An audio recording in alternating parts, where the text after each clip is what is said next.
कालपासून जायकवाडी धरणातून 3 लाख क्युसेक पेक्षाही जास्त मोठ्या प्रमाणावरती विसर्ग या ठिकाणी झाला आणि हा ऐतिहासिक विसर्ग आहे। जवळपास 2006 नंतर म्हणजे साधारण 18 ते 20 वर्षानंतर अशा प्रकारचा विसर्ग झालेला आहे आणि त्यामुळे काय पूर परिस्थिती ओढावली आहे आपण ह्या दृश्यामध्ये बघू शकतोय। अनेक नागरिकांना जीव वाचवता आला, मात्र संसार मात्र सगळा पाण्यामध्ये बुडालेला आहे। पिकांची परिस्थिती तर दाखवण्यासारखीच नाहीये। मी ज्या ठिकाणी उभा आहे ते गाव आहे, इथून रोज नागरिक ये जा करत असतात। हा तो रस्ता आहे आणि तिकडे ते नागरिक रात्रभर त्या ठिकाणी जागी होती। रात्री 11-12 वाजता त्यांचं स्थलांतर केलं आणि ही मंडळी आज आपल्या संसाराची काय वाताहत झाली आहे ती पाहायला आलेली आहेत। हे बघतोय की ही सगळी नागरिक आहे। मी ज्या गावात आहे ते गोंदी नावाचं गाव आहे आणि त्या ठिकाणी अशा प्रकारची पूर परिस्थिती आहे। जवळपास 38 गावांना या सगळ्या विसर्गानंतर जे पाणी गोदावरीत आलं त्यातून जी पूर परिस्थिती उद्भवली त्याचा हा फटका बसलेला आहे आणि ही सगळी मंडळी जीव वाचू शकली, मात्र संसार काही त्यांना वाचवता आलेला नाहीये। ही सगळी परिस्थिती आहे। आपण बघतोय की या पाण्याची काय ही आहे, ही तात्पुरती सोय ह्या नागरिकांनी केलेली आहे, ज्यातून मी या नागरिकांशी बोलण्याचा प्रयत्न करतोय। मावशी मला सांगा, आता रात्रभर तुम्ही काय जागेच होते काय? हा जागेच होतो, बर झोपलो नाही काय नाही या पाण्यासाठी धाकानी।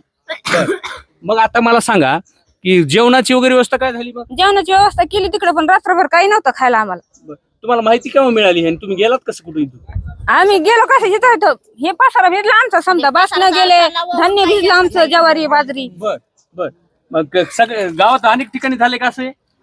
झालं असं ना, आता दुसरीकडे गंगाच्या कडीला झालं सगळीकडे। बर बर मग आता तुम्ही काय, मग व्यवस्था काय आहे तुमची आता नेमकी? व्यवस्था शाळेत नेला आम्ही पसारा, तिकडे खायची व्यवस्था आहे, पण इथं राहायला नाही तर काही पसारा आहे ना अर्धा इथं। मग रात्री तिकडे गेला होता तुम्ही? नाही, इथंच होतो पसारा, हे जनावर इथं आहेत उघड्यावर बांधलेली। बर पण तुम्हाला आज भीती नाही वाटली का ते पाणी येणार आहे म्हणून? भीती कशाची, पण जीव वाचायचा आहे, पण हे पसारा ते बर गेला का वाहून तिथं? गेला बास न ते गेले ना।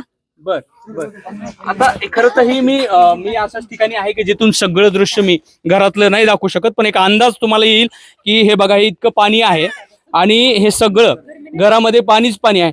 आजी तुम्ही जागेच होते का रात्री? हा मग इथं बर जागेच होत नाही इथंच, मग कुठं जावा पसारा असारा सोडून काही टाकला तिकडे नेऊन जागेच होत नाही, झोपलोच नाहीत। जेवणाची नाही सोय, काही नाही काय नाही, काय करा आता असं तिकडं, आता जाऊ तिकडं। बर प्रशासनानं व्यवस्था केलेली आहे असं म्हणणं आहे, मात्र काही लोकांना त्याचा सोय झालेली दिसत नाहीये।